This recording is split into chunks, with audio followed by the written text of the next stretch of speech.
Viewers welcome back नो program जी doctor साहब प्रोग्राम होर अगे बताने अज दे अगले इशू दे नाल जी डाक्टर साहब की विचारां ने तुहाडियां देखो जदों असीं उत्थों दा अज दा माहौल देखते हैं 2014 नाल ही असीं बहुत वार जोड़ के देखते हैं कि हिंदू तवियां दे हत्थ च पोलीटिकल पावर आई और किवें उन्होंने जिन्हों कहते हैं अपसाइड डाउन करने वाली लाइन लई पर हकीकतन जे असीं 47 तो बाद ही देखिए तो आर.एस.एस की पहुँच इनफिल्ट्रेशन किस हद तक सी उस वेले दा गृह मंत्री पटेल जिहड़ा वो हुण तां बहुत वारी हुंदा ना हमदर्दी नहीं ये एक बड़ी साजिशी तरीके दे नाल ईवन गांधी दी असैसीनेशन च भी पटेल जिहड़ा वो इनवॉल्व सी क्योंकि होम मिनिस्टर होने के नाते ऑलरेडी बिरला मंदिर दिल्ली दे विच अटैक हो चुका सी दे बावजूद कोई प्रॉपर सिक्योरिटी कवर ना देना जां जदों तुसीं वो सारा केस मैं देखिया डिटेल दे विच नथूराम गोडसे और दूजा वो बिल्कुल ओपन नज़र आ रहा सी कि की होण जा रहा लेकिन ये इन्हां दी इंटेंट सी कि भी जिहड़ा क्योंकि एक तां पाकिस्तान उन्हां दे थल्ले नहीं सी गलदे संघ दे थल्ले उतरदा ते दूसरा जिहड़ा हिंदू राज कायम करन दी चाहना भावना ਇਹਦਾ हिस्सा रही नेहरू बेशक कहण नूं एथीस्ट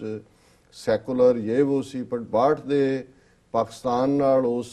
जिहड़ी है कुट खाण तो बाद 1963 दे विच जिहड़ी रिपब्लिक डे पैरेड 26 जनवरी की दिल्ली च हुई उहदी इनविटेशन दे उत्ते आर.एस.एस दा जिहड़े ने वॉलंटियर शामिल होए सी अपनियां खाकी निकरां दे विच उस पैरेड दे विच फिर असी इंदिरा गांधी तक पहुँचते हैं देखते हैं भी उसनूं तां जिहड़ा वाजपेयी ने दुर्गा माता का अवतार किया और आर.एस.एस हमेशा सपोर्ट करता रहा क्योंकि उन्होंने लगता सी कि भी ये साडे हिंदुत्व के एजेंडे नूं अगे ले जा रही है और इसका जिक्र अक्सर असी करते हैं। अज जिस खबर करके मैं ये सारे पाठ नूं छुया मेन खबर एक दिन पहला सी अज तक क्रिटिसिज्म है कांग्रेस का खब्बे पाखियां कुछ ने चुप धारी है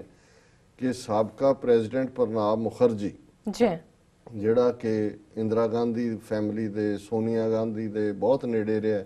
और कांग्रेस की नॉमीनेशन के थले ही जिहड़ा वो 5 साल प्रेजिडेंट हाउस च रहा वो 7 जून नूं आर.एस.एस वालों जिहड़ा उन्हां दे हैडकुआटर नागपुर दे विच जिसनूं तृतीय वर्ष वर्ग का कोई बहाना बना के कि जी ये साडा जिहड़ा ट्रेनिंग सैशन है वो मुकम्मल होया है उसनूं वो जिहड़ा उहदे शिरकत करेगा प्रणाब मुखर्जी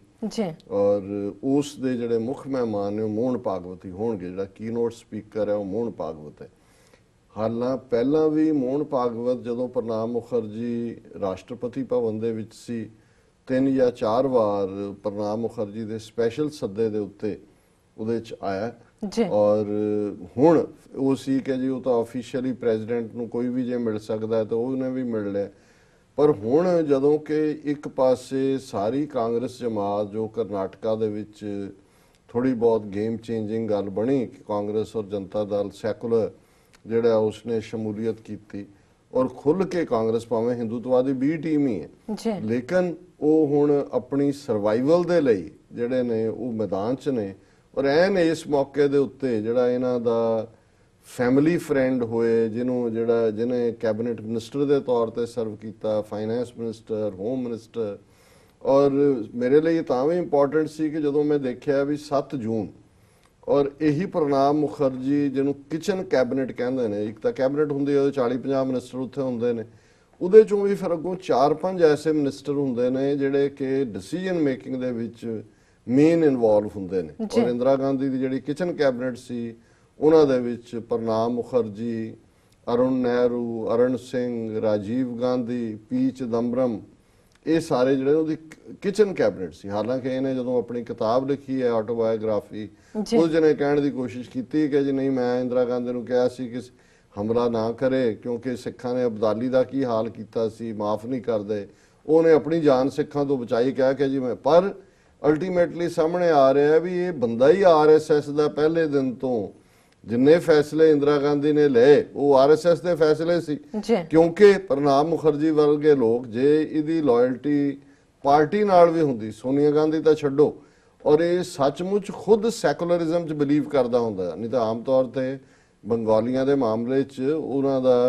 ਇੱਕ ਚੰਗਾ ਕਰੈਕਟਰ ਹੈ ਕਿ ਬਈ ਉਹ ਸੈਕੂਲਰ ਨੇ, ਕਿਉਂਕਿ ਬਹੁਤ ਸਾਰੀਆਂ ਉਦਾਹਰਨਾਂ ਦਿੱਤੀਆਂ ਜਾਂਦੀਆਂ ਨੇ CPI ਕਮਿਊਨਿਸਟਾਂ ਦਾ ਜਾਂ CPI-M ਦਾ ਜਾਂ ਦੂਜਾ ਬੇਸ ਹੀ ਬੰਗਾਲ ਰਿਹਾ ਬਹੁਤ ਜੀ।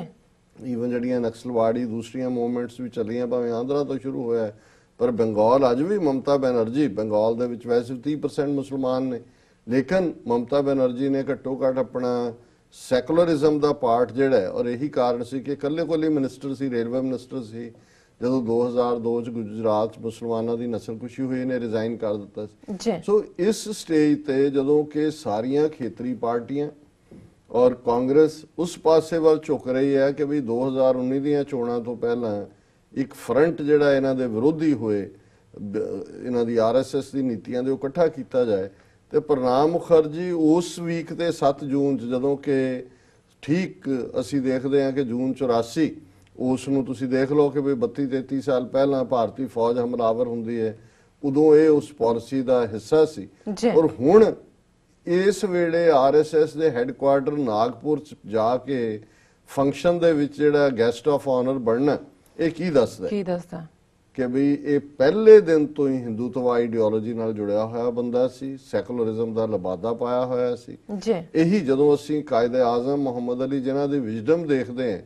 ਕਿ ਕਿਵੇਂ ਉਹਨਾਂ ਨੇ ਇਹਨਾਂ ਦੇ ਸੈਕੂਲਰਿਜ਼ਮ ਦੇ ਮਖੌਟੇ ਚੋਂ ਇਹਨਾਂ ਵਿਚਲਾ ਸ਼ੁੱਧ ਹਿੰਦੂ ਦੇਖਿਆ। ਹੁਣ ਪ੍ਰਣਾਬ ਮੁਖਰਜੀ ਜੇ ਆਰ.ਐਸ.ਐਸ ਦਾ ਆਂਡਾ ਸੀ, ਕਾਂਗਰਸ ਦੀ ਉਸ ਕੁਕੜੀ ਦੇ ਥੱਲੇ ਰੱਖਿਆ ਹੋਇਆ, ਤੇ ਹੁਣ ਉਹ ਸਾਹਮਣੇ ਆ ਗਿਆ ਕਿ ਵੀ ਕਿਸ ਪਾਸੇ ਨੂੰ ਜਾ ਰਹੇ। ਸੋ ਹੁਣ ਕਾਂਗਰਸ ਨੇ ਵੀ, ਕਿਸੇ ਨੇ ਕਿਹਾ ਮਨੀ ਸ਼ੰਕਰ ਆਰਿਆ, ਉਹਨੂੰ ਪੁੱਛਿਆ, ਉਹਨੇ ਕਿਹਾ ਜੀ ਉਹਨੂੰ ਵੀ ਪੁੱਛੋ ਜਿਹੜਾ ਜਾ ਰਿਹਾ ਜੀ। ਔਰ ਸੋਨੀਆ ਗਾਂਧੀ, ਰਾਹੁਲ ਗਾਂਧੀ ਤਾਂ ਬਾਹਰ ਨਹੀਂ, ਸ਼ਾਇਦ ਇਲਾਜ ਦੇ ਨਾਂ ਥੱਲੇ, ਜਾਂ ਗਰਮੀ ਵੀ ਬੜੀ ਪੈਂਦੀ, ਬਾਹਰ ਆ ਹੀ ਜਾਂਦੇ ਹੁੰਦੇ ਨੇ ਲੀਡਰ। ਸੋ ਕੁੱਲ ਮਿਲਾ ਕੇ ਇਹ ਗੱਲ ਸਾਬਤ ਕਰਦੀ ਹੈ ਕਿ ਆਰ.ਐਸ.ਐਸ ਨੇ, ਔਰ ਇਹੀ ਕਾਰਨ ਹੈ ਜਦੋਂ ਅਸੀਂ ਦੇਖਦੇ ਹਾਂ ਜੀ ਨਵੰਬਰ 84 ਦੀ ਨਸਲਕੁਸ਼ੀ ਨੂੰ, ਸਿੱਖ ਨਸਲਕੁਸ਼ੀ ਤੋਂ ਬਾਅਦ ਕਿਉਂ ਨਹੀਂ ਸਜ਼ਾਵਾਂ ਮਿਲੀਆਂ, CBI ਚ ਨੇ, ਇੰਟੈਲੀਜੈਂਸ ਬਿਊਰੋ ਚ ਨੇ, ਜੱਜਾਂ ਚ ਨੇ, ਜੁਡੀਸ਼ਰੀ ਚ ਨੇ। ਇਹੀ ਕਾਰਨ ਹੈ ਕਿ ਨਾ ਰਾਜੀਵ ਗਾਂਧੀ ਨਵੰਬਰ 84 ਦੀ ਸਿੱਖ ਨਸਲਕੁਸ਼ੀ ਲਈ ਦੋਸ਼ੀ ਬਣਦਾ ਤੇ ਨਾ ਹੀ ਨਰਿੰਦਰ ਮੋਦੀ 2002 ਚ ਗੁਜਰਾਤ ਮੁਸਲਮਾਨਾਂ ਦੀ ਨਸਲਕੁਸ਼ੀ ਲਈ ਦੋਸ਼ੀ ਬਣਦਾ, ਕਿਉਂਕਿ ਦੋਨੋਂ ਪਾਸੇ ਹੀ ਹੱਥ ਰਲੇ ਹੋਏ ਨੇ। ਅਲਟੀਮੇਟਲੀ ਕਾਂਗਰਸ ਦੇ ਉਸ ਲਬਾਦੇ ਦੇ ਥੱਲੇ ਵੀ ਆਰ.ਐਸ.ਐਸ ਦਾ ਜਿਹੜਾ ਹਿੰਦੂਤਵਾ ਦਾ ਏਜੰਡਾ ਹੈ ਉਹੀ ਐਡਵਾਂਸ ਹੋਇਆ। ਔਰ ਇਹ ਪ੍ਰਣਾਬ ਮੁਖਰਜੀ ਦੀ ਇਹ ਹਰਕਤ ਸਾਬਤ ਕਰਦੀ ਹੈ ਕਿ ਭਾਈ ਇਹ ਜਿਵੇਂ ਉਹ ਇੱਕ ਕਹਾਣੀ ਹੈ ਕਾਂ ਤੇ ਕੋਇਲ ਦੀ, ਕਿ ਵੀ ਜਿਹੜੀ ਹੈ ਉਹਦੀ ਕੋਇਲ ਜਿਹੜੀ ਆ ਆਪਣਾ ਆਲਣਾ ਨਹੀਂ ਬਣਾਉਂਦੀ, ਤੇ ਉਹ ਆਪਣੇ ਅੰਡੇ ਜਿਹੜੀ ਹੈ ਉਹ ਜਾ ਕੇ ਉਹਨ ਕਾਂ ਦੇ ਆਲਣੇ 'ਚ ਰੱਖ ਦਿੰਦੀ, ਕੌਣੀ ਦੇ, ਕਾਂ ਦੀ ਘਰ ਵਾਲੀ ਕੌਣੀ ਹੋਈ, ਔਰ ਉਹਦੇ ਸ਼ਕਲ ਇੱਕੋ ਜਿਹੀ ਹੁੰਦੀ ਹੈ ਕਾਂ ਦੇ ਅੰਡਿਆਂ ਦੀ ਜਾਂ ਦੂਜੇ।